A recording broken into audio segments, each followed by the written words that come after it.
প্রিয় ভাই, যদি আমাদের চরিত্রগুলোকে আমরা হেফাজতে রাখি, বিশেষ করে যুবক ভাইদেরকে বলবো, যুবতী বোনদেরকে বলবো, এতদিন যা হয়েছে সেটাকে যদি অতীত রেখে জীবনের নতুন পৃষ্ঠা খুলি, আমার চোখ কোনো পরনারীকে দেখবে না, আর আমার চোখ আল্লাহর ভয়ে পানি ছাড়বে, আমার চোখ আল্লাহর কালাম পড়বে, মায়ের চেহারা দেখবে, বাবাকে দেখবে, হালাল জিনিস দেখবে, হারাম জিনিসে চোখ দেখবে না। এই প্রতিজ্ঞা যদি আমরা কোনো যুবক করতে পারি, কেমন যেন আমি জাহান্নামের পথ থেকে লাফ দিয়ে জান্নাতের পথে চলে আসলাম, কেমন যেন আমি জাহান্নামে পড়তে যাচ্ছি সেখান থেকে ঝাঁপ দিয়ে জান্নাতের দিকে ঝুঁকে গেলাম। আল্লাহ আমাদেরকে সবাইকে তওবায়ে নাসুহা করার তৌফিক দান করুন। প্রিয় ভাই, এই চোখের গুনাহ, এই চোখ দিয়ে যে হারাম জিনিস আমরা দেখি, এটা কত জঘন্য, এটা কত জঘন্য।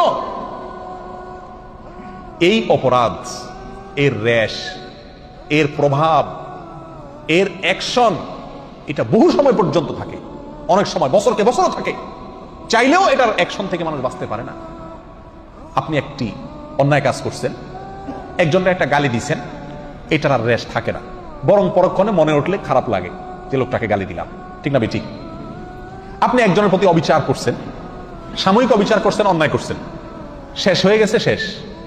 কিন্তু আপনি চোখ দিয়ে একটা হারাম জিনিস দেখছেন, সেটা মোবাইলে হোক, টেলিভিশনের পর্দায় হোক, সিনেমার পর্দায় হোক, কাগজে প্রিন্ট করা হোক, অথবা রাস্তাঘাটে হোক, এই হারাম জিনিসটা দেখে আসার পরে আপনি নামাজে দাঁড়াইছেন ওযু করে, সিজদায় গেছেন, আল্লাহর সবচেয়ে কাছাকাছি চলে গেছেন সিজদায় ওযু করে, সিজদায় গেছেন, আল্লাহর সবচেয়ে কাছাকাছি চলে গেছেন সিজদায়, ঠিক না বেঠিক?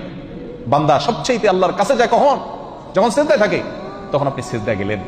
প্রিয় ভাই আমার, আপনার চোখের সামনে তখন ভাসে উঠে ওই মহিলা যাকে আপনি দেখে আসছেন, ঠিক না বেঠিক? এমনও হয় মাসকে মাস চলে গেছে, বছরকে বছর চলে গেছে, কিন্তু সেই গুনাহের স্মৃতি মাথায় ভেসে উঠে। আপনি আছেন সিজদায়, করতেছেন আল্লাহর ইবাদত, কিন্তু আপনার অন্তর গুনাহ করতেছে, অন্তর জেনা করতেছে, নামাজের মধ্যে আপনি জেনা করতেছেন, রোজা রেখে আপনি জেনা করতেছেন, ঠিক না বেঠিক? এত জঘন্য গুনাহ এই চোখের গুনাহ। প্রিয় ভাই, এই চোখের গুনাহকে আমরা গুনাহ মনে করি। এর একটা অন্যতম কারণ হলো এই গুনাহটা করা খুব সহজ।